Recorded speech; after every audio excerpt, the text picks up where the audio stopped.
Suma se bali teke Chemo wani fitoke Akera chemo mabena Chesabyo golende tu Koneli tongo bena Chechozo gote mina Chenema gote nasa Salama ya tiredo Wachabate kodedo Cheflodo bene da mimidu Wabisi gilena tu Leninga piti bido Wana koma gote nasa Jatunyenda wilila ubeto wadana Agwaga isiri kiko Ukera chosi ye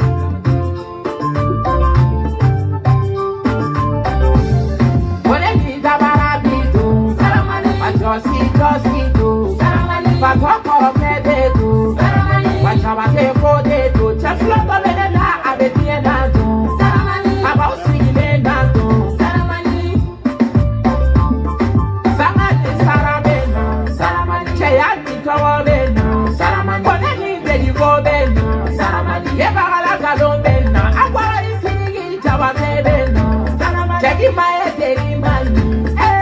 Mawani si mani Chekaluni sumu Bamako kaluni sumu Jawa jawa kelo mani Jawa kelo mani Oyego kelo mani Adamati no mani Tuna tuwa gatoye tu Sabiha ekunode ye Mawa chama meka siliko Ugu mawoni nyailani Koi soro wotama biko Oye sira mwa ya nyebi Dobe yele ife motife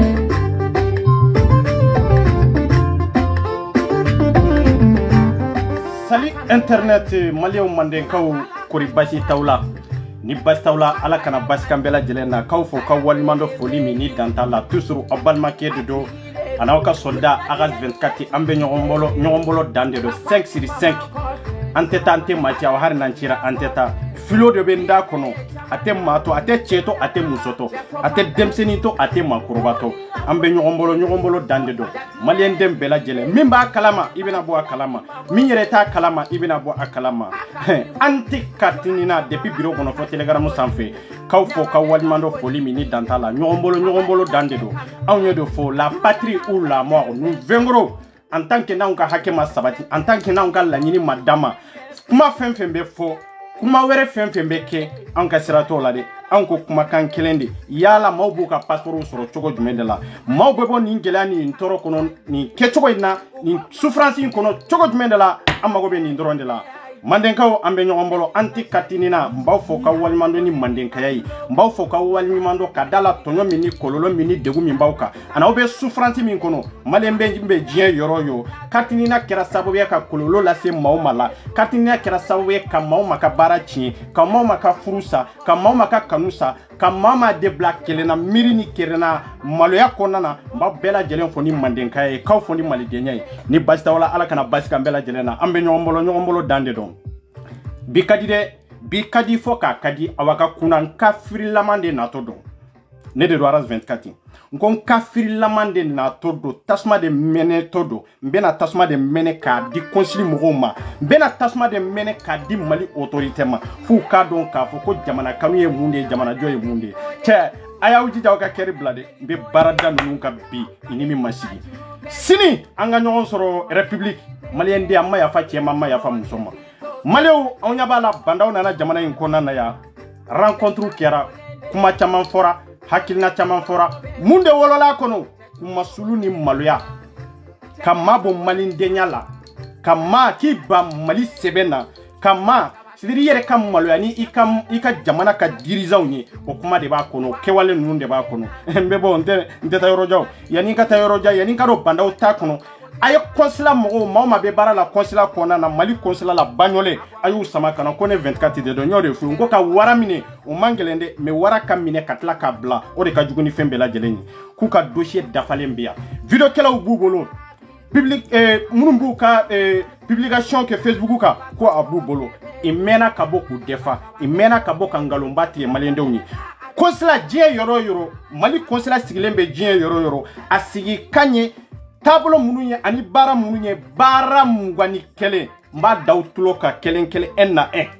bara mungwani kele consulat yɛrɛ sigi kun fɔlɔ ye dossier jumɛn fɔlɔ ye n b'o d'aw ma fɔlɔ n y'o de fɔ k'u ka video kɛlaw sama kana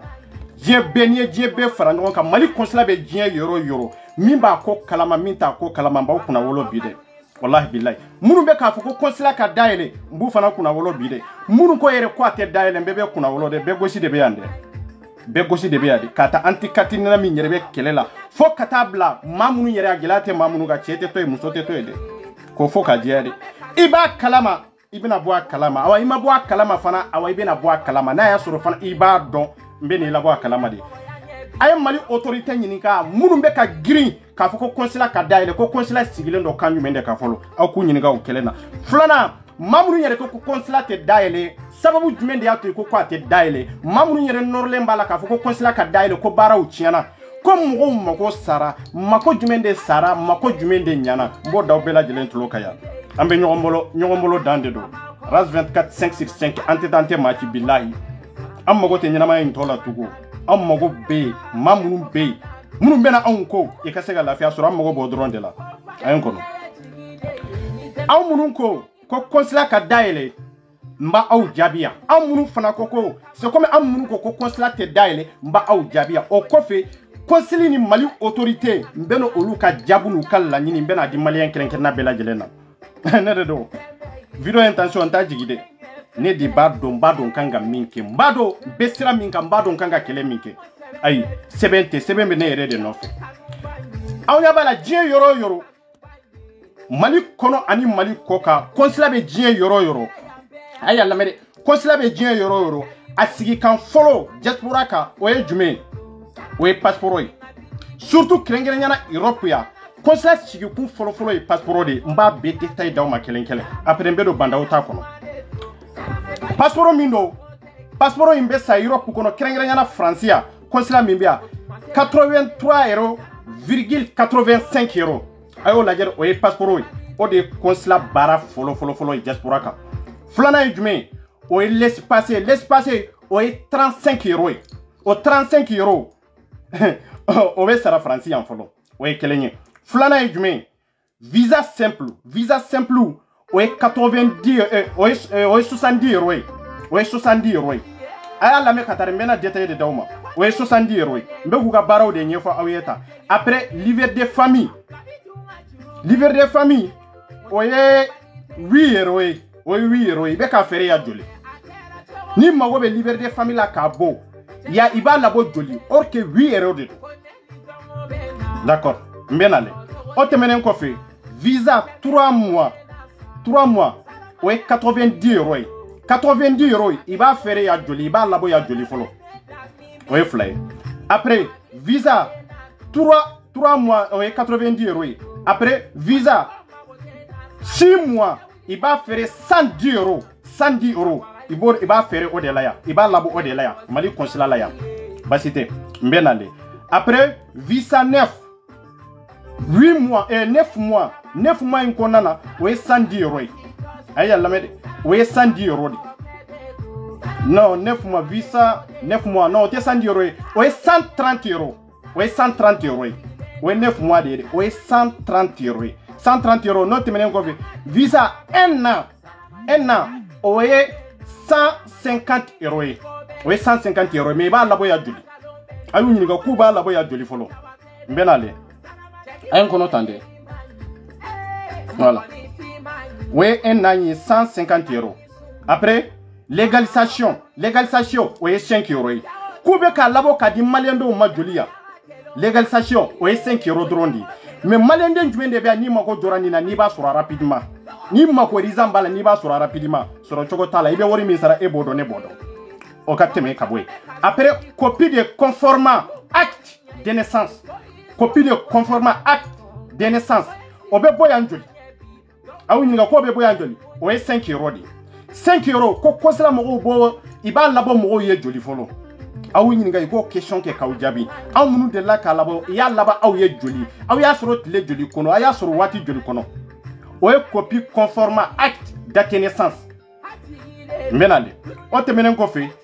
après copie de intégral acte de décès o yɛrɛ ni mɔgɔ min sara sɛbɛn min kan ka dilan aw b'o dilan yan joli Abdella ka labo joli o ye kati rodi mais be ka fera aw ma joli folo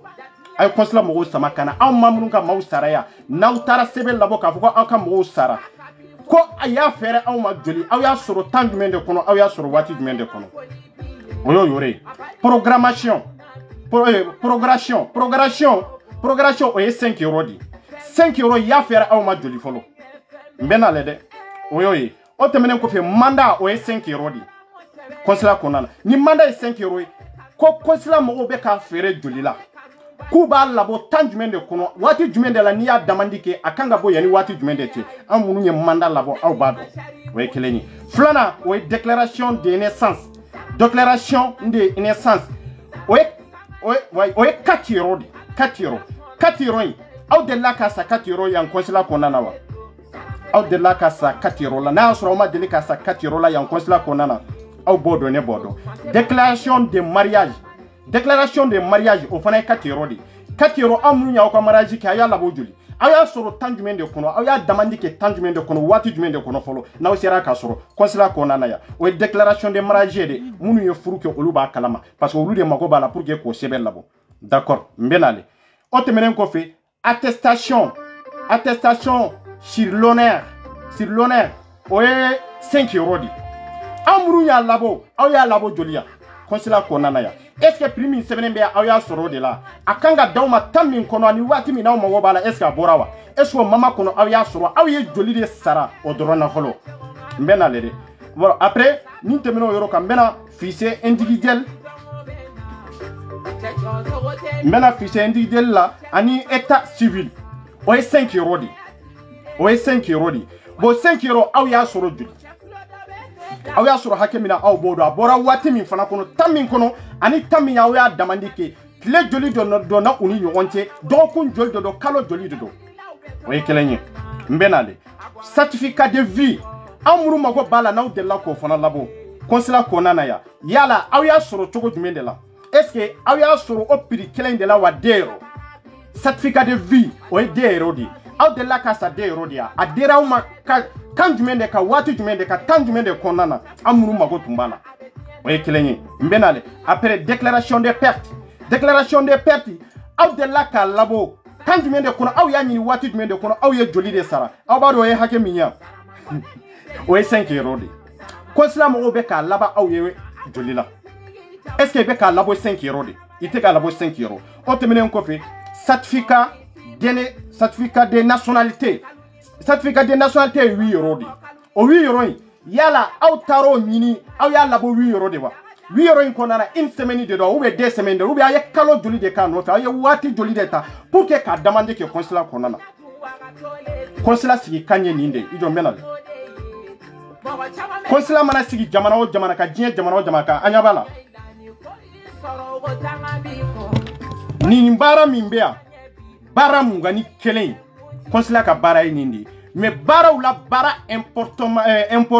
ani bara bela nafama o e passeport bara ou bela nafa o e passeport jati kelen mine passeport mimbea ale de a premier consulat yere bena sigi jamana ko ka sabu ke passeport ko di ni passeport ko te l'espace te soro imago te l'espace la consulat tena sigi l'espace ko kama o e kelenyi flana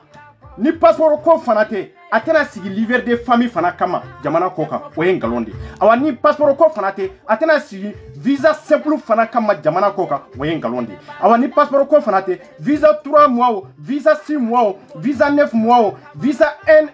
9 mois atena sigi ni be kama visa 1 nao consulat tena sigi jamana koka ni bela jelen kama o de atombe ka fa yongo consulat anko daile kuntala ni passeport masoro consulat na kunye passeport kominye o de barakera sababu ye pour que olu kana barake jamana in koka ya pour que ka malien do la hine no bara joro kuro ko bara foi te min nafa ka buka teme passeport ka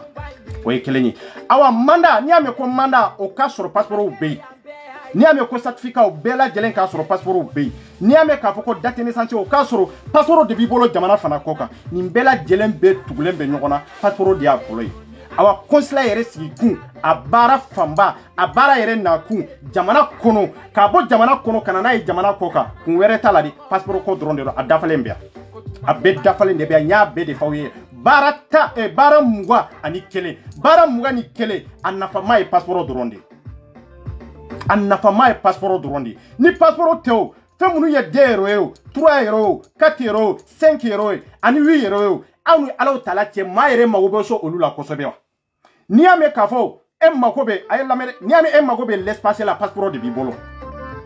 passeport de b'i bolo ni passeport t'i bolo i tɛ l'espace i mago tɛ se jɔ a ma tugun i mago tɛ jɔ a ma tugun parce que passeport de b'i bolo jamana dɔ kan pour que ka se ka baara dɔ kɛ pour que ka se ka ko kɛ comme aw bɛ se ka l'espace labɔ maa minnu bɛ reflet ka taa Mali la aw bɛ se ka l'espace labɔ k'a di olu ma sans passeport i bɛ se ka l'espace fana labɔ ka taa Mali kɔnɔ o fana bɛ yen mais a sigi kan yɛrɛ min yɛrɛ o ye passeport de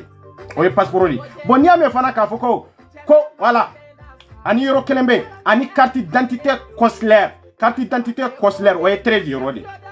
13 € malien den joli de bɛ min mago bɛ nin na malien den joli de bɛ min mago sara carte consulaire an ka carte d'identité min b'an bolo ko carte consulaire o bɛ dilan consulat yɛrɛ de kɔnɔna na consulat bɛ se k'o dilan consulat bɛ se k'o dilan ka motif don a kan ka motif sɛbɛn k'a d'a kan k'a d'aw ma aw ka taa aw ka carte séjour yɛrɛ tirer préfecture la normalement ale de bɛ nin dilan awa nin baara in b'ale de bolo ale de kan ka nin ɲɛnabɔ sisan sa o tɛ taa Mali la de a bɛ dilan ale yɛrɛ de fɛ yan mais munna maaw mago bɛ carte d'identité consulaire la cɛ t'a sɔrɔ muso t'a sɔrɔ bɛɛ mago sara fu falaki mais kojo sigilen bɛ yan viski min na a mago tɛ foyi la a ka sira tɛ maliyɛn den kelen na bon n'i y'a mɛn k'a fɔ ko visa yɛrɛ visa ye de nationalité bɛ mɔgɔ minnu yɛrɛ bolo yan nationalité bɛ min bolo ani maa min ka kɔ yɛrɛ dulonnen bɛ consulat la n'o ye passeport ko ye olu bɛ se ka kɛ kelen ye nationalité bɛ maa minnu bolo yan n'olu ko k'olu mago bɛ visa de la pour que ka taa Mali kɔnɔ an bɛ se k'a to o sababu kama k'a fɔ ko consulat ka dayɛlɛ o kan ka nationalité de bɛ e bolo yan ani maa min yɛrɛ perdila a ka sɛbɛn n'a ka baaraw bɛɛ lajɛlen na aw bɛ se ka kɛ kelen ye consulat nakun ye mɔgɔ min ye Mali nationalité bɛ mɔgɔ min bolo Mali passeport bɛ mɔgɔ min bolo consulat nakun ye o de e ko e bɛ visa de ɲini ka taa Mali kɔnɔ parce que yɔrɔ wɛrɛ passeport bɛ e bolo yɔrɔ wɛrɛ nationalité bɛ e bolo e ni maa minnu bɛ nin gɛlɛya kɔnɔ e kan ka fara ninnu de kan ka ninnu dɛmɛ walasa o bɛ se k'u ka passeport sɔrɔ cogo min a ka sɔrɔ o kɛcogo la parce que e b'a fɛ ka taa visa dɔrɔn de ta e b'a fɛ ka taa visa ta mais jamana wɛrɛ de nationalité bɛ e bolo aw bɛ girin ka bɔ k'a fɔ ko wayi ko consulat ka dayɛlɛ ko aw mago sara aw mago b'a la ka visa ta aw mago b'a la ka visa ta consulat yɛrɛ sigi kun k'o ye passeport de consulat yɛrɛ sigi kun fɔlɔ jamana kɔ kan k'a nommé jamana kɔ kan o ye passeport ko de visa ko tɛ de visa i bɛ jamana min kɔnɔ i bɛ visa ta yen de ka taa n'i y'a mɛn e ko i bɛ taa visa ta jamana dɔ de ka nationalité b'i bolo a n'a passeport c'est ça c'est pour cela que i ko i mago b'a la ka taa visa ta donc o tɛ marché consulat dayɛlɛ kun t'a la ni passeport tɛ awa ni passeport tɛ foyi tɛ minnu mago bɛ passeport la minnu ma Faransi nationalité ta consulat yɛrɛ sigi kan ye olu de Faransi nationalité tɛ minnu bolo mais Faransi nationalité bɛ e bolo e k'i girin ka bɔ ko e denw bɛ taa vacances la ko e mago bɛ consulat la ko mɔgɔw mago sara a ye lamɛn o y'a fɔlɔ ye o ye de ko l'espace o bɛ yen i bɛ se ka l'espace ta k'a sɔrɔ reflété k'a sɔrɔ i m'i rapatrier bon et l'espace fana olu yɛrɛ b'a dilan k'a di faamaw ma yan pour que ka cɛw rapatrier ka muso rapatrier o jɔyɔrɔ y'a damana ko de o tɛ passeport ko bɔ carte consulaire ani carte d'identité o ni passeport de lielen bɛ ɲɔgɔn na awa olu de y'an fanga ye olu de y'an lili ye olu de y'an ka sɛbɛn ye jamana ko kan consulat nakun kɔfɛ jamana kɔ kan nin dɔ vidéokɛlaw b'u bolo k'u ka bɔ kɛ y'u si bɛ kɛ ka bɔ ni consulat ka dossier ye y'u si bɛ kɛ ka vidéo kɛ consulat ka k'u dɛfa mais munna n'u ma bɔ ni nin ye i tɛ se ka bɔ n'a ye munna n ye nin dossier in sama bi ka bɔ n'a ye ko dɔ de y'a to n y'a sama ka bɔ n'a ye bilahi b'aw kana wolo bi aw kana jɔrɔ aw kana hami a ye to lini kan dɔrɔn o consulat min filɛ nin ye carte consulaire min filɛ nin ye consul yɛrɛ de b'o dilan mais a t'o dilan k'a di mɔgɔ ma nɔgɔya ma o ye kelen ye o ye kojo min sigilen bɛ yan fɔlɔ hali n'a man d'aw ye ne bɛ kojo tɔgɔ fɔ n y'o de fɔ ne ni kojo ta maa tɛ se k'o ba cɛ tɛ se k'o ba muso tɛ se k'o ba bancogo t'o la bancogo t'o la a donna ne ka vie privée kɔnɔ n'a y'a fɔ kojo ye yanni ka taa yɔrɔ jan a y'a fɔ kojo ye ko ne de tɔgɔ ko Aras 24 ko dossier bɛ yan k'a ta kojo la k'a ta consul la ka taa bila fo mɔgɔ 16 na a bɛɛ ka date de naissance photocopie bɛ n bolo minnu ye dɔ b'u si la a dafalen bɛ yan minnu yɛrɛma dɔ b'u si la n'u nana k'u faw de falen a bɛ yan dɛ k'u fa falen k'u fa kɛ mɔgɔ wɛrɛ ye an'u ye muso minnu adapté k'a fɔ k'u denw de don n bɛ ka kuma consulat kɔnɔna de kan tan de k'a ta kojo la ka jigin maa o maa ye dɔ b'a si la fo ka maa 16 de ka wolosɛbɛn photocopie bɛ n bolo yan ne y'o de fɔ aw ye o aw sigilen don aw t'a dɔn ne yɛrɛ ye min ye aw t'a dɔn ne ye maa suguya min ye fɔlɔ c'est ça la vérité aw n'aw tun b'aw kalama aw tɛ don ne ka vie privée kɔrɔ aw b'a to jamana ko kɛlɛ la a ye Kojo ɲininka ko a ka identité vrai ko a bɛ ne bolo yan min b'a bolo yan ani a ye kalan kɛ ni min ye ani diplôme min filɛ a bolo yan ko ye kelen ye fɔlɔ wa kelen tɛ a ye vice consul fana ɲininka o kɛcogo la fo ka taa bila mɔgɔ 16 la a bɛɛ ka wolo sɛbɛn dafalen bɛ n bolo yan a bɛɛ ka wolo sɛbɛn ye dɔ b'u si la kɛcogo min na ka na a kɛra zizi min tilela n b'a dɔn a kɛra mairie min tilela n b'a dɔn a kɛra waati min kɔnɔ ko a bɛ dafalen bɛ yan dɛ cɛ min bɛ sira cɛ min bɛ boli cɛ min bɛ trembler o tɛ ne ye wallahi billahi o tɛmɛnen kɔfɛ a y'a fɔ ko conseil mɔgɔw ye ko ka taa jabira la maa 100 ni ko de bɛ yen mais maa 15 ka wolo sɛbɛn date de naissance bɛ n bolo yan fɔlɔ maa 10 ni ko maa joli de ye dɔ b'a si la olu cɛla ye maa 3 dɔrɔn de bɛ yen maa 15 in na min ma dɔ b'a si la voilà maa 3 dɔrɔn de b'u cɛla ye maa 15 in cɛla ye min ma dɔ b'a si la a ye jabira ɲininka ko a ka wolo sɛbɛn original ko a bɛ yan ko a y'a yɛlɛma waati min ko n b'a dɔn dɛ o de y'a to jamana in kɔnɔna na yan n'aw ko k'aw bɛ dankari maliyɛndenw na ne bɛ dankari aw ka ɲɛnamaya la bilahi ɲɛ kali ala la n'aw ko aw bɛ bɔ ni maaw kumana ni jamana ko ye k'u ka hakɛ k'aw b'u kɛlɛ de jagoya ka bɔ n'u ka vie privée ka t'u ka sɛbɛnw ta ka t'u publier réseau sanfɛ ni maaw lego ala kana hɛrɛ kɛ ɲɛ ni maaw lego ala kana hɛrɛ kɛ ɲɛ a ye consul mɔgɔw ɲɛ a ye Kojo ni vice consul ɲininka ko si min b'olu bolo yan i ye si min i ye dɔ tigɛ ka b'u si la papier min na k'o sɛbɛn ko a bɛ ne bolo yan ne 24 ko a bɛ yan o ye kelen ye diplôme min b'u bolo i y'a négocier cogo min na k'a ni si dɔ in kunbɛn ɲɔgɔn na pour que ka se ka yan sɔrɔ ko a bɛ yan dɛ a bɛ yan a y'o ɲininka i cɛla ye Kojo ninnu cɛla ye ko i ye muso joli de adapté k'a fɔ k'olu denw de don k'u balimamuso de k'u denw de don i y'u adapté jamana in kɔnɔna na yan dɛ mais i denw tɛ dɛ ko den joli de b'u ni musow cɛ yala furumusow b'a kalama wa non i t'a kalama yaro i t'a kalama dɛ donc k'u ka sabali ne de tɔgɔ ko Aras Furusa cɛ kelen min mago t'a nin na cɛ kelen min bɛ kɛlɛ kɛ a ma bɔ ni maa gundo ye cɛ kelen min bɛ kɛlɛ kɛ a ma maaw hayiba o ye ne dɔrɔn de wallahi billahi mais n'i ko i bɛ dankari ne la n'i ko i bɛ don ne ka vie privée kɔnɔ ni ala y'i to yen ne t'i to yen ne y'o de fɔ aw ye ka diya aw ye a ye jabira ninnu ɲininka ni minnu bɛ ɲɔgɔn kan k'u ye muso joli adapté ni denw b'u ni ɲɔgɔn cɛ n bɛ bɔ n'a bɛɛ dossier kelen kelen n y'o de fɔ ala y'u sigi wa i b'a kɛnɛ de kan wallahi ala ye kosira mɔgɔw sigi wa i b'a kɛnɛ de kan muso minnu bɛ yen muso dɔw bɛ yen n b'olu fɔ k'o waleɲuman dɔn dɛ cɛ hɔrɔnw bɛ yen fo ka diɲɛ wuli ne to n'olu tɔgɔ fɔ yan muso minnu bɛ kosira kɔnɔna na cɛ ne ni muso de bɛ baara kɛ ɲɔgɔn fɛ dɛ ne t'o dogo cɛ la ne t'a dogo muso la dɛ c'est ça la vérité ne ni muso de bɛ baara kɛ ɲɔgɔn fɛ dɛ minnu bɛ kosira kɔnɔna na a bɛɛ tɛ mais muso dɔw bɛ yen olu ye hɔrɔnw de olu ye ladiriw de ne ninnu bɛ ni mankanbanti fɛn fɛn na o y'a sɔrɔ ne tilala n ka baaraw la ne sigilen don k'u lamɛn de n sigilen don k'u lamɛn de n'o de fɔ n k'u ka wolo sɛbɛnw a dafalen bɛ yan wele ka wolo sɛbɛn minnu i ye dɔ tigɛ ka b'u si la Mali kɔnɔ kun min na a ye ɲininka ko a donna école la waati jumɛn ko 1900 combien a donna école la waati jumɛn a kɛra temps jumɛn de kɔnɔ a kɛra jɔn de tile la a kɛra président jumɛn de tile la ko a bɛ yan dɛ a y'u ɲininka aw ka conseil mɔgɔw ɲininka ko jɔn de y'a fa falen jɔn de y'a ba falen ala ni a ye a ka wolo sɛbɛn de changer dɔw y'u ka wolo sɛbɛn yɛrɛ de bila dɔw y'u ka wolo sɛbɛn yɛrɛ de bila k'u ka sabali minnu bɛ kalanyɔrɔ la i k'u to yen minnu taara asili damande an ba minnu taara asili damande i k'u to yen i b'u to yen de n'u m'u to yen ni m'u sigi faden kɛlɛ kan ka kɛ n fadenw bɛɛ la ɲamaden ye ni ma bɔ n'u ka wolo sɛbɛn dafalen ye n'u ma bɔ ni si mun b'u la yan i bɛ ka baara kɛ ni si min ni wolo sɛbɛn min ne yan ani wolo sɛbɛn kɔrɔ min tun b'u bolo ni ma bɔ n'a bɛɛ ye ka kɛ n fadenw bɛɛ la ɲamaden ye k'u ka walidenw to yen malidenw de don i ye dɔ b'u si la o t'u bɔ malidenya la olu ye dɔ b'u si la ka baara de sɔrɔ yan olu ye dɔ b'u si la pour que kana anw mara yan de pour que kana anw diriger yan de olu bɛ muso jumɛn de jalaki i bɛ cɛ jumɛn de jalaki i bɛ se ka jɔn de accuser aw ye muso joli adapté yan aw dun bɛ yan de a droit ta aw bolo aw ka hari den dɔ adapté yan parce que aw nana mission de la n'o mission banna aw bɛ taa mais muso joli de b'aw bolo yan aw ka tila ka adaptelen in kɔfɛ ka tila k'a di association mɔgɔ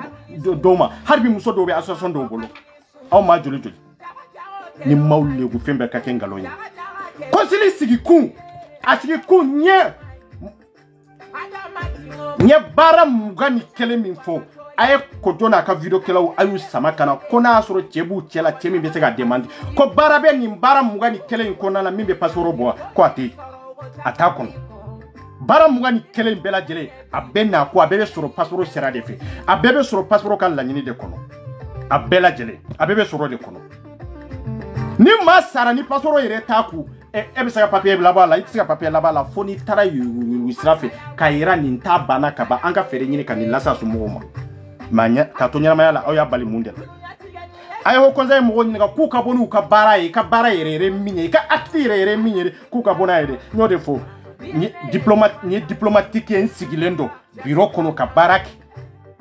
ani n bɛ ko kalama ani n bɛ fɛn dɔn ani ne de ka kɛkunna aw tɔw ye ne de bɛ fɛn kalama ka tɛmɛ aw bɛɛ lajɛlen kan o tɛ nkalon ye ne filɛ ka baara 21 min fɔ tan maliyɛn dɔw bɛɛ k'i sigi faden kɛnɛ kan i k'i sigi hɔrɔnya kɛnɛ ni danbe kɛnɛ kan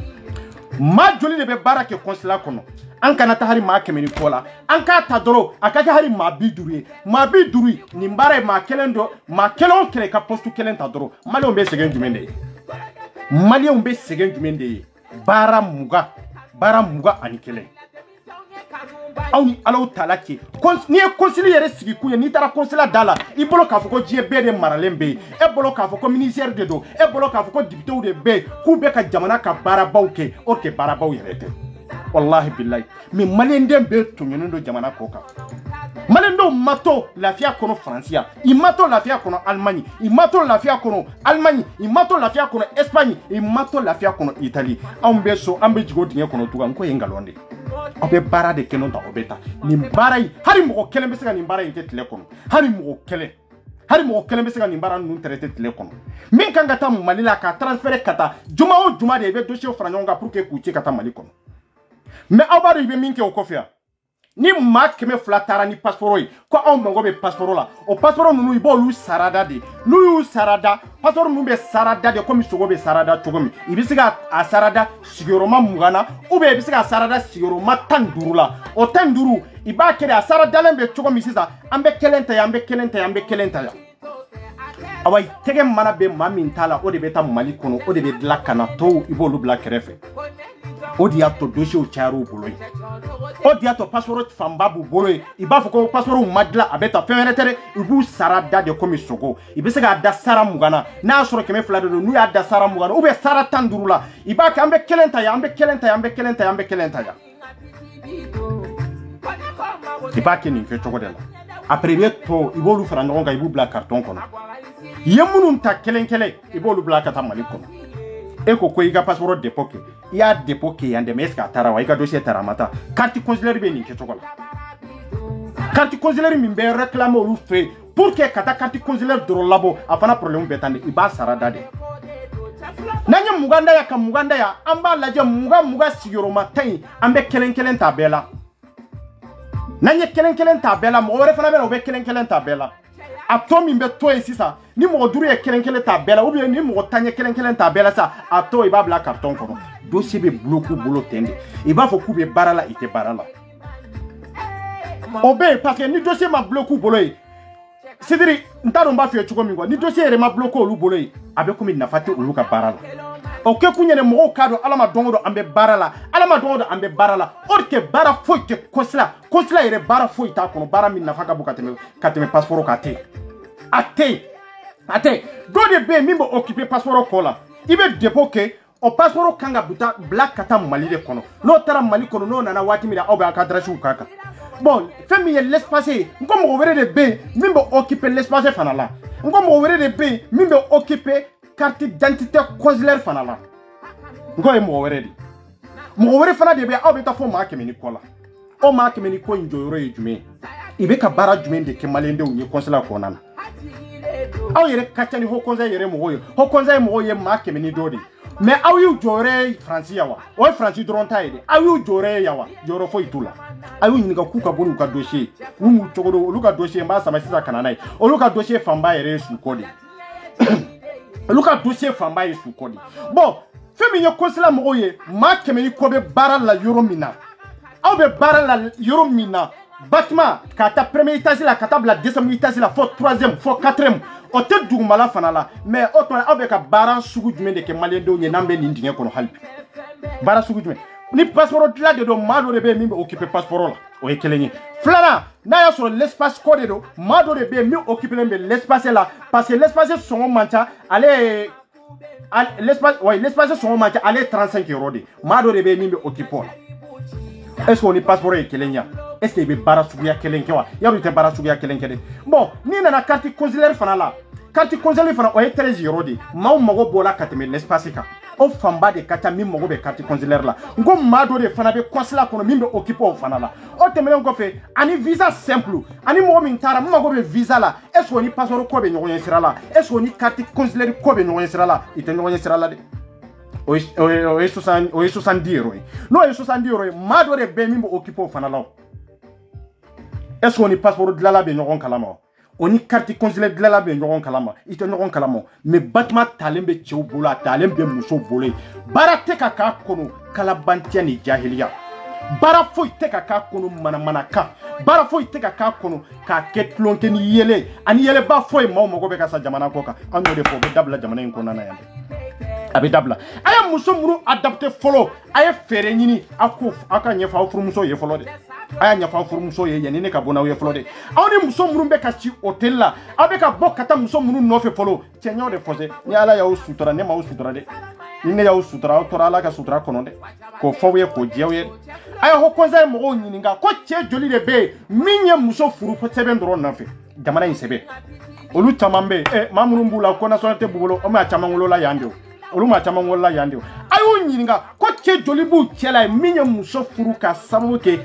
jamana in sɛbɛn dɔrɔn jamana in sɛbɛn dɔrɔn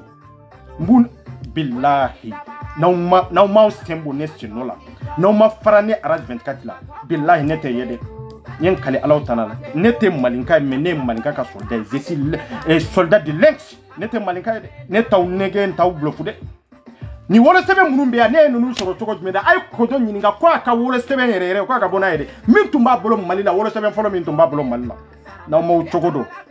cogo dɔn ni m'aw sigi faden kɛnɛ ka fɛn bɛɛ ka kɛ nkalon ye bilahi aw kɛra kuma sulu de ye maliyɛn denw ma bilahi aw y'an kuma sulu de maloya kɛnɛ kan hɔrɔnya kɛnɛ kan n y'o de fɔ n ko hali bandaw ye nali min dɔrɔn kɛ a kɛra maloya de ye maliyɛn denw ma quoi bilahi bandaw ye kuma dɔ fɔ o ye jigilatigɛ kuma de ye quoi maliyɛn denw n b'a da aw tulo kan dɛ bandaw ko k'an bɛ kɛlɛ o kɛlɛ la k'an bɛ mankan o mankan na ko ale t'a kalama de maliyɛn dɔw aw yɛrɛ ni alaw tala ci ko bandaw ko ale tɛ nin kɛlɛ in kalama cɛ an ka kɛ hɔrɔn ye dɔɔni bilahi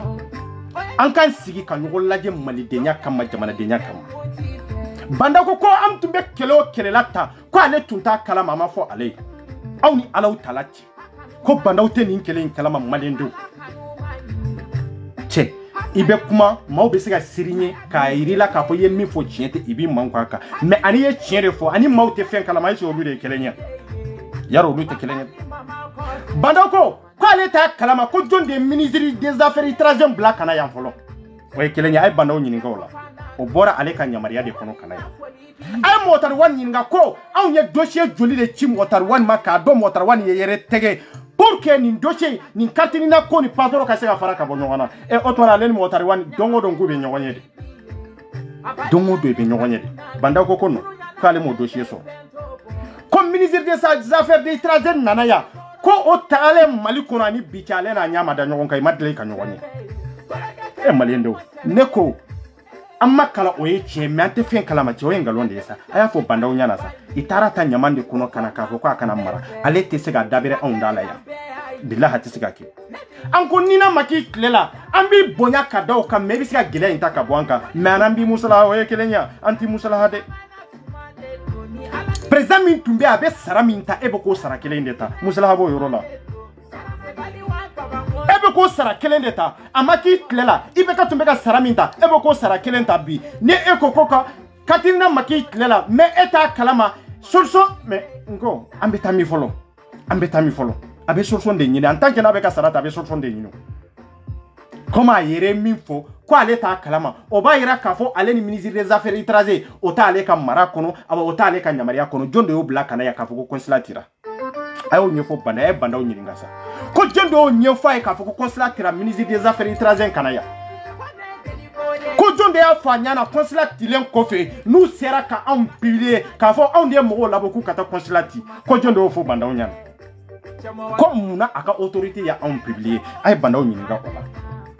a ye mɔgɔtariwani ɲininka ko n ka dossier min b'a bolo a y'a di bandaw ma a m'a di bandaw ma ale de chef de gouvernement ye mais bandaw ko ale te kelen kalama ay bandaw nyina ko domina nana France ya kata kasura ni malende o manyonye munana abora ka yafa nyini kunjumende la abado ko min ba ko fa abado kololo min ba ko fe c'est pour cela que abora ka sebeni ke ka publier mi jawka ka fo malende munu be France ale nana de mais atuma ta sura kada pour que anaka se ka nyonye amada min wala e yafa nyini kada kunjumende ka parce que antumbe ka kula antumbe gele ade de ko kalo fla kalo saba an ka mbe mankana ambe ka manifester dossier kata kadi ema ere ka wele ka fo enyana bandaw ni nani jobi ka fo kono ko etunta kele kalama etunta souffrance kalama ko jamana kanu be la jamana hine be la anti ka hine ni ka makarode fo la nyini ka sabati ni ndronde do kuma kan ma malien mena ni de kono nyugo nege nyugo musala hangalonka malien mena ni de kono ni min kuma na iba fo kono ko jamana c'est-à-dire ni de be jamana fe ka teme be kan quoi mais c'est kuma mbela walia atela walia ambassade ni président be kuma dani da communication ta ibe kuma dani dade ambassade ko on maka foko dépend ka manifestation follow ko ale mali autorité dunia nay ayu la dunia nay e o dona bandaw e ma dunia no ya ambassade de bise e wele communication na kafie idombe ni ke chokola communication be passé communication directe de eni ambassade ni nyonte munu bala kafo amma so négociation ma ambassade u bolo amma se négociation na consul u bolo banda ko ale ta kalama bi ata kalama sini donc amuru be kuleni buni bela ko antikatina jotala ko antikatina beta anka mankan kacha ante so ani consul ka sigi ka kuma ante so ani ambassade ka sigi ka kuma banda ya yira ko nafate consul la nafate ambassade la ko hari nafate ministre la o ba yira yere est-ce que nafa yere be banda yere la ante chien fo nyogonyana ante chien yere fo nyogonyana ani ambassade ye kuma fo kuma temena ani ambassade mo ocho nuko ku yachi kata mali kono yachi jonde ba ayu nyininga oye mali ambassade be de Europe kono ayu nyininga kono ko yachi jonde ma abanda ko ale te kelen kalama na te kelen kalama yala ambassade munumbi angangu bonyawa est-ce que ni bonya kangawa est-ce que na on marali kangawa kalo joli kalo woro la malendo be souffrance kono enfana mbaw koroni dogo malien de be kule alama dongo do malien de be delila alama dongo do ni min girna kana ko consulat ka daele ate daele anya fo pia proposition mana ate daele je dis je répète a benami ma oyikungwe ama be mi ma oyikungwe ne be sa kankele indeka parce que si kan fo te consulat la ya daele kun fo te consulat la ya ni dossier worobu bolo ko consulat bo barake ku ka bonaye koko bona e kateme ne dossier mun fota ne u ka barake da mun fo bara mugani kele awa consulat yere na ku consulat yere ka bara famba o e passeport de e gogo l'espace e gogo ko beta maraji de ke e gogo visa e gogo dowere ani passeport ko gila be mo bina est ce que aw ye kele nyewa ni passeport ko yere te consulat yere manga ka juste jamana yere koka diaspora ka jamais grand ami ni passeport ko yere te consulat yere te na aw munu be girina aw mago sara aw mago min sara ni dossier min do ay bona e na sura tenin kono ko mo munu bala ko consulat ka daile ko na sura daluya werebu bolo min tenin dossier kono ko ne ma min foya bi ku ka bona e ko malende be baye kelenkele ay consulat yere nyininga ko na sura daluya wereba bolo ka bara wereke min tenne kan dossier kono ku ka bona e obake mana kanna krefere amma go sara amma wo sara dero kola amma go sara 3 kola amma go sara 5 kola amma go sara mamunu ka baraw tiena du mamunu te suso kono du ante nyogon bonya anka nyogon bonya ko ni conseil siglembe barawere ka kuka sama kabo amuru be ku defade alta do sen sama kabo de na suru horo ya bawla ko dambe bawla kawe yere woludi kaw ye halala were de aw de be ka conseil defa linkainka aw de be ku defa ko conseil ka daile conseil ka daile so minye ka fo ko mo min sara no ye mo min sara o ka seben ka dla conseil be deso ko tia aka email la lion pour que katla ka la sa giorni kele ba imprimer wa tanti tien fo nyona tien de be là-bas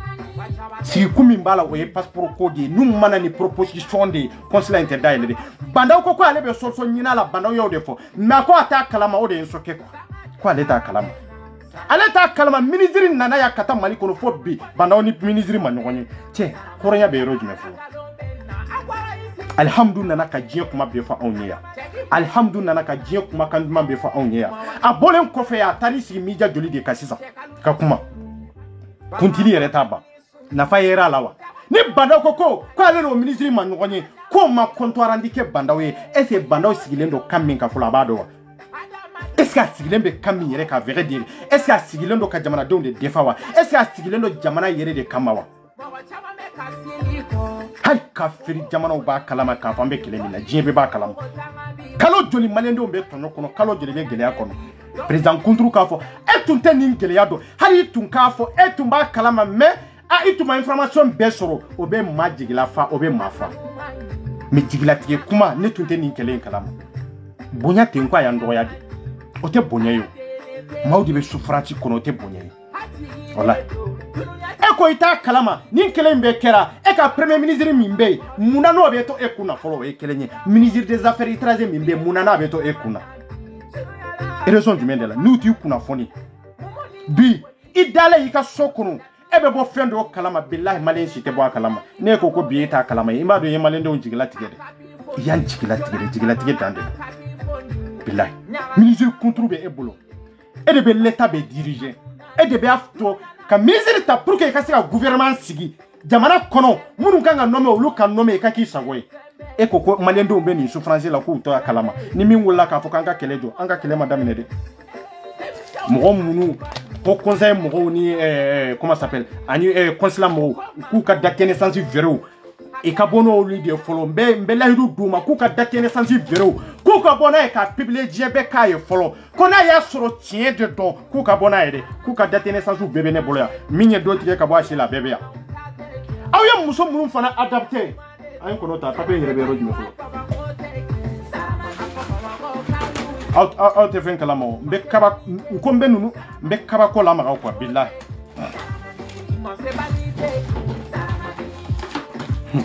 dossier ou ne mo refa ya ama foga be dossier o sama dia no be dossier o sama ne ka dossier sama chiko ka duguna outai billahi hari mo min ta awiye kojo wallahi hari mo min ta awiye ma fo ka ne tire ma fo ka ne jo ka ne faga ne ka sira to la de mais aw bolo aw ye minye ne de kongo aw toye amba bonya parce que aw nana la tigi do aw ni bonya kanga ko mun na ya bonya mais naw dona sira do ka sira mi aw manga ka do adafa aw be do ya de voilà aw be do ya de voilà muso muga ni kelende be ya yemi adapter kayira ka fu ku dende ma tani kelembe dende bo lu bolo de den flabe do bolo ke kelembe do bolo ifurumuso ta kalama ku ko nyefo ifurumuso ino ko kuma ke fola brebe bo kana billahi ne be konsila kuno de hadna datu gulendo billahi ne ba usiso kuno de na uta kalama ay bo kalama bide ne o de fawo hari ni moro mun ba bolo nga ku sanze me bolo mana kandero basi aba fo konsigile ne loksue comme konkungulo te ba ama famu folo nyemi ni bo don itene attaquer afo aw ka saka munun be aw video kala munun sara ku ka boni dossier folo ko ka boni dossier de ko ne dafalen be ande wallahi billahi dafalen be banda ko ale teni kalama katina ko kele male obe jugo ambe souffrance min kono ale ta kalama ministre ma fen faye au ministre des affaires étrangères ma fen faye mais na kunjume de kara oluya conseiller min fana be ya oluko ko don olu ye dossier chikata est ce que tient de droit ambassade min sigilen banku na ni be ka dana talendo ka daka no ye nina na subhanallah to nyire law abdallah miya abdallah e mini président be kuma dani da eko ko ye dossier joli de ci aw ye rapport joli de ke ka ci kana o ba yera aw nyere tese nga dana yere nouvelle e kayere abdallah kayere abdallah o consulat mo yo yera ho conseil nu na fato lula sa ngolu ye sudi wallahi nafa foy to lula billahi ma kemeni ko jamana konana ya aw be ka association représenter ya malien dem ba joli be ka kule ala ma dongodo aw ko kaw ye degere do labo ka ci kata bo banda on nana kaw ben galo nyira keneka ka yira ka fo aw ye min fo aya demanti banda ya be demanti kelenkele ambassade mambo kalama ministre des affaires étrangères mambo kalama aba ministre mimbe ko motar wani ta kalama ama fonye o ekelenye yaro consulat mo hotel luta tora kapoti fere de la luta toro de la bon ni min ko kanka kele jo ni min ko consulat ka daile abay daile kamunka ayo kan sama kana nay anko ye folo ni passeport kote yaro deero nunu konte dossier munun be ne bolo ya nunun tato ko consulat be daile aucune proposition et sans proposition en tant que ni proposition de mana consulat te daele awa amba ni malien be fe obe jinye yero yere aya fa ka consulat mo ku ka yenda tugu ku ka datugu parce que fama mo gotana consulat ka datugu anka chie yere de fonyo nyana ko anka chie yere de fonyo nyana ni banda ko kwa lete ni kele kalama consulat manga to mine consulat manga ka to ka barakeu abekanga datugu enna ay lettre sebe kati Espagne ay lettre sebe kati Allemagne ay lettre sebe kati Italie ay lettre sebe kati je fantan na belajele Europe kono ko consulat ko datugu parce que bandaw yede ko kale ta kalama eta kalama comme ko be sorso nyina la 2 semaines konana ibe tla ka sorso nyina la har na ta na ma ke 2 semaines avec un mois pour que consulat ka daile e da do ko consulat daile l'école ete kelemin kalama eta kalama ko mo be souffrance kono consulat be daile kun jumende la e be se ga fo chogo jumende la ete ni kelen kalama e katla ka fo ko 2 semaines ko consulat ka daile consulat jumi ko ate nyana e Andlandia non ambika marade kono non Andlalinte anka chien fo nyoko nyala ni tumbi ka jamana de umbonya ki ga jamana de unkasisi ita fo ita kalama mali ministre joli de be neni min kumana akacha de adafalen bene de bolo ya ministre joli de be ma joli de be senite kono neni min kumana abe teme anka mo déplacer au kata lettre di motar wanma abe dafale bambolo ya awa lettre be fana abe bambolo ya anyo de fo anka prevu be de bambolo min be giringiri were la non baga munum bora ko anka négocier ni concilier président ko ata kalama munum bora ko anka négocier ni ambassadeur ko président ko ale ta kalama munum ko comme ministre président ko banda ko ale ta kalama e ko mambayewa o bayira consulat o datugulen katode kadi banda oye comme ko abwe fere nyini ka solution nyini 2 semaines konana ou 1 mois konana ko nyanyinde non te ministre mi andalembe mina ambassade mi nandalembe mina consulité mi kwandalembe mina ho conseil mi komalende onjigi dalembe minka ate c'est ça la vérité président yere de ni kuma fo tiete musotel nta do maba kalama mais mundi ya to an ka diriza o buka hornya banfuye ni ke chokola mundi ba to an ka diriza o te chien fo nyonye mundi ya to an ka diriza o be ka jamana do mina ni ke chokola parce que ya do ko na fa yere te jamana do na beko nka fendo de la krefe beko mako kanye krefe beko tentle chien makabara keni chien aw de la ka jamana jumende jolenye ngalonka aw de la ka jamana jumende jolenye yururubuka billahi foka jinwula ateke consulat ka to datugule ni proposition de mana ambesani kankelenka ne 24 de afo de ti ma fo muso ma fo de ne de afo ibega kele minyini ne ere de donde c'est pour cela que mbe kuma taw ay ntanga londa chelanta da muso la de amrun bala ko consulat ka daile ko mago sara ni dossier minya ayo dossier sama kana folo akayira malien dewna ambe kele kini argument contre argument ni preuve were ba bolo video kela bolo ko consulat be ka mo munu sara munu be bara la consulat mo ye ku ka bode ku ka bo ko muna imata ni sama kana ko muna iteseo ibaro be ngalonde la ibado ni pasoro ko manyana bo consulat kono sharia kono magaka har ni asoro cheli make sharia kono magaka barakede auto kalama mabba kele normalement o ka pasoro ko magaka bloquer consulat kono nana amangaka ke comme temna ba kelenka na ko kono comme o woro mako be consulat la est ce que nina ko awe nina to me ni dossier kono wa nina ta kono de awe nina to me ni kono nya dossier min kalawiya awe nina to me ni kono wa nina ta kono ko yurugo sirade to ka balona follow out be balo en fawla follow out be balo malendo la surtout krengere nyana am marakaw naw ya do beke go yara sisa har na so ante ko chaman kalama marakaw fana boru yere kalama doni sisa sorson di mende be soro abena fendo de lié en ka sebe na sebe mi na ba magosa pour que aw ka sega balo marakaw la ni marakaw ta be tie soro aw te bamana soro aw te kafunga soro aw te foy soro hari maraka munundo munum be ya sanjoli joli nu dalendo munum be ya sambi saba awaitaro ka fo consulat sigi kunye niede itado sambi na ni be bara la jamana nkonana awaitaro ko consulat nafa anafa yejume akanga bara jume yere deke itado omega keleka audio ka bo dibi kono bara munum be nafa be mununa bara fla consulat na kunye ode passeport au carte consulaire. À part de ça, ton fembe obéni choko were de la, mais au bara nunte nusibo, awaninde lili awaninde sursi fanay. ni de souci n'aw girna kana consulat ka daile abe daile tendia n'aw sona ko consulat ka daile kuma kan demander ka sans proposition aucune proposition billahi ben kani alala obetla ka muluguya billahi obeken na marai jamana in kona na ya obeke yeko fulai yankali Allah subhanahu wa ta'ala wallahi anka tiere fo nyonyana kuma kan duma mini bandaw ya fanye amena ko lame depuis modo ke ta tanyana ala ka hinya kai président fen nana be kuma kan duma de fanye fama fen nana on de koko bi génération 2021 on be dankaro ko lade ay ibe akti de ke wale baraki wale ibode ibe min fo e ka sura sira kan no te so fo itala ante kuma kalu lame ye mabaye mayer de bi yere ke mabayo mayer de bi yere bonya ibla la place do de la ika maw bonya ka maw ka hake sigi ku gaji sigi e masugo barake ko ke rurugu siraka o engalonde o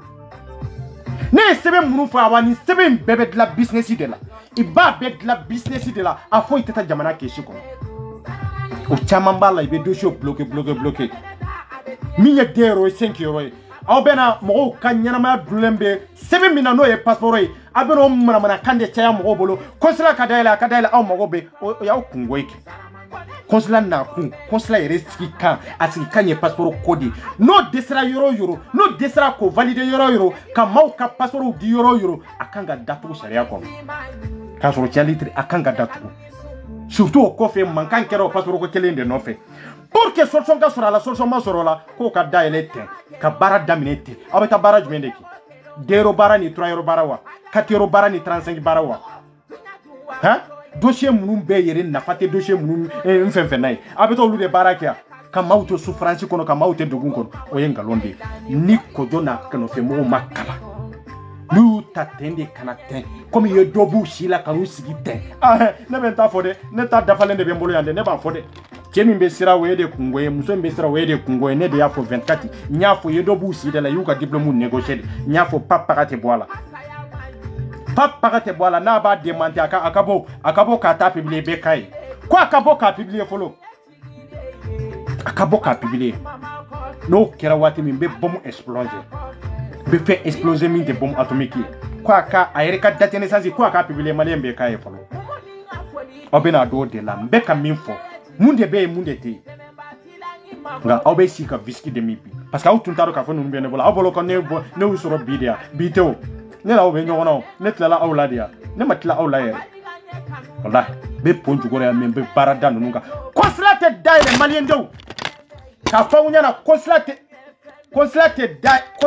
daile en tant que proposition mania voilà en tant que ni proposition de mana consulate daile awati sika barakete atisiga barakete olubo kalama ambo kalama na yasoro bara were ba kono bara min ka girini ko e passeport ko bare akuka bona dossier ka publier bekai ko malion masonde am mason min ba kono e ka dossier dafalende bene boloya am mason awane ere mason parce que autisa fo ere obe consulat ere daile ko jwanga tie fo nyonya aw ma ti kan fo banda ko ale ta kalama ere o ekeleni abise consulat daile banda ko ale ta kalama ambassade bi se consulat daile banda ko ale ta kalama ministre des affaires étrangères bi se consulat daile ha orke banda ba kalama aba kalama bi baro fana aba kalama abaro mo be ningele yakono abado mais aya foka foko ata kalama ba ale ta kalama sisa anye négociation fe vekena awye anye kumala sigi fe kena awye anafa yejumi malindo anafa yejumi nyodo fawo nkonne te kele nkono fenyinina nta kono togola nta kono jamula mba kono de kololo mimbe mbalmaw imena mawka ni te togondela billahi ibe beta business sira de pe business obe dabla ni business ko redo consulat non amba saisi jamana nkona na ya autala folo ka fa amogo sara amuru magobe marazi papier la 2 euros 5 euros lawa amuru magobe 3 euros baraw la consulat kona la ka amogo sara amuru magobe 70 euros baraw la consulat kona autala ka fa amogo sara consulat amba saisi billahi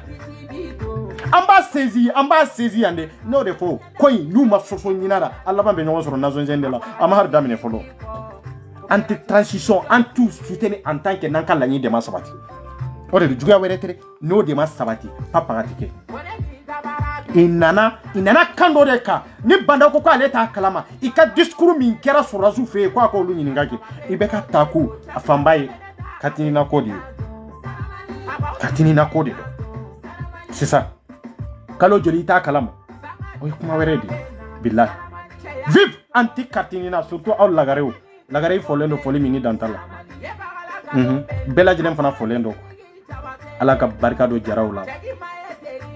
sali ambe ñogomolo dande do vive anti katina sini anga ñogon soro république ambe tanka dusmangoya anka toro nan ka nyani ni degu min be malende ka amfana mbawkaya min sona kata ika kele de donde abeka ke awde ima son kata abeka ke ede